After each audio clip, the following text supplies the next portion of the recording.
La chef du Bloc québécois, Martine Ouellette, veut remettre l'indépendance au centre des priorités de son parti.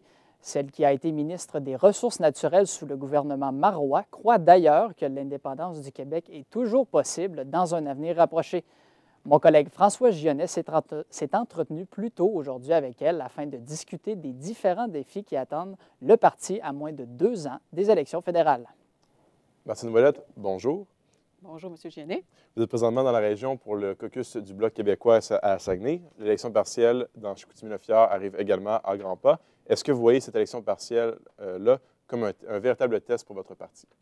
Bien, en fait, c'est certain que lorsqu'on a une élection partielle qui s'en vient, on la travaille pour la gagner. Puis je pense qu'ici, dans Chicoutimi-Lafière, c'est une belle occasion de pouvoir envoyer un message à Justin Trudeau parce qu'on se rend compte qu'au-delà de ses beaux sourires, là, il y a des gros problèmes d'éthique et que c'est toujours le même Parti libéral du scandale des commandites. Des problèmes d'éthique. Il a été rendu coupable par la commissaire à l'éthique. Il a violé 4 articles de la loi sur les conflits d'intérêts. On sait tous les problèmes avec Bill Morneau, avec Bronfman et les paradis fiscaux, où Justin Trudeau a dit « il n'y a pas de problème ». Et là, dernièrement, avec le cannabis, de voir que finalement, la légalisation du cannabis, ça ressemble pas mal à un retour d'ascenseur pour les amis du Parti libéral et les paradis fiscaux, c'est très inquiétant. Mais Mme Ouellette, vous êtes assez critique de M. Trudeau, mais comment vous expliquez justement qu'il soit encore aussi populaire au Québec? On se rappelle qu'en octobre dernier, il a gagné l'élection partielle dans le Lac-Saint-Jean. Comment vous expliquez cette popularité-là, malgré les critiques que vous lui adressez?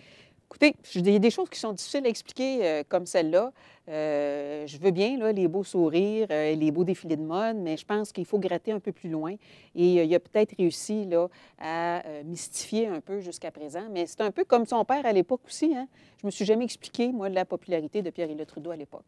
Donc, il y a des choses comme ça où je trouve que c'est difficile d'avoir des explications. Mais je pense qu'il faut informer de plus en plus les citoyens de ce qui se passe et d'aller au-delà de l'image. Parce qu'au-delà de la belle image, quand on commence à gratter, ça ne sent pas très bon. Retournons à l'élection partielle de Chicoutimi. Comment se déroule la recherche des candidats jusqu'à maintenant?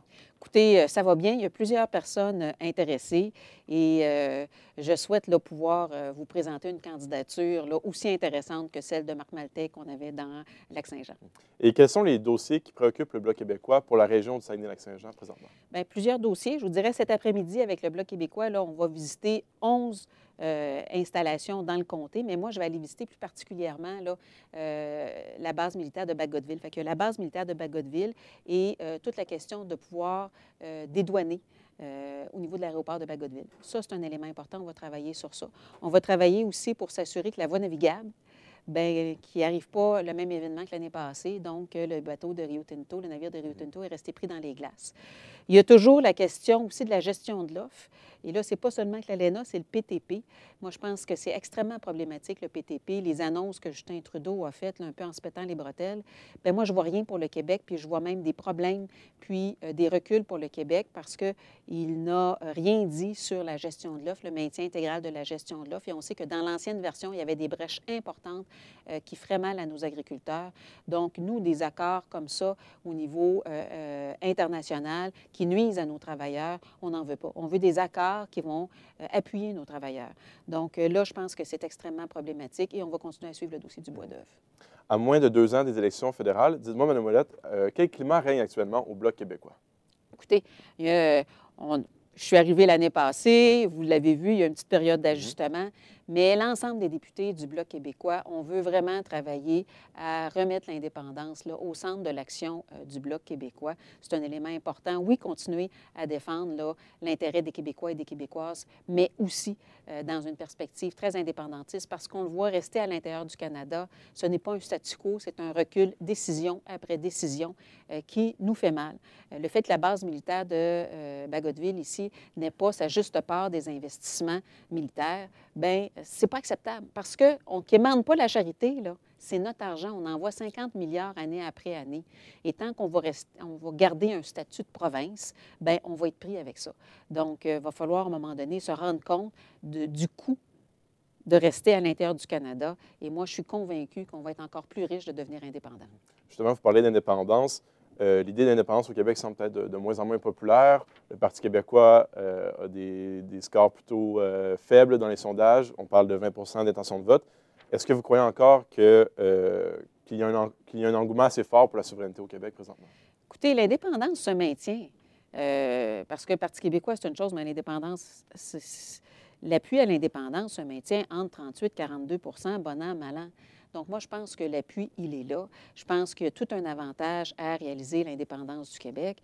Là, c'est sûr que du côté de la scène provinciale, bien là, il y a une division du vote entre différents morceaux et c'est ce qui crée là, les sondages qu'on voit. Mais il faut être très prudent avec les sondages parce que ça change très vite.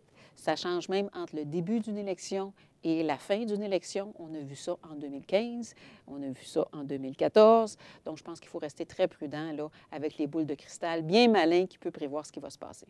La légalisation du cannabis aura lieu le 1er juillet prochain, le 1er juillet 2018. Êtes-vous satisfaite de la manière dont le dossier a été géré par M. Trudeau? Ah non, pas du tout.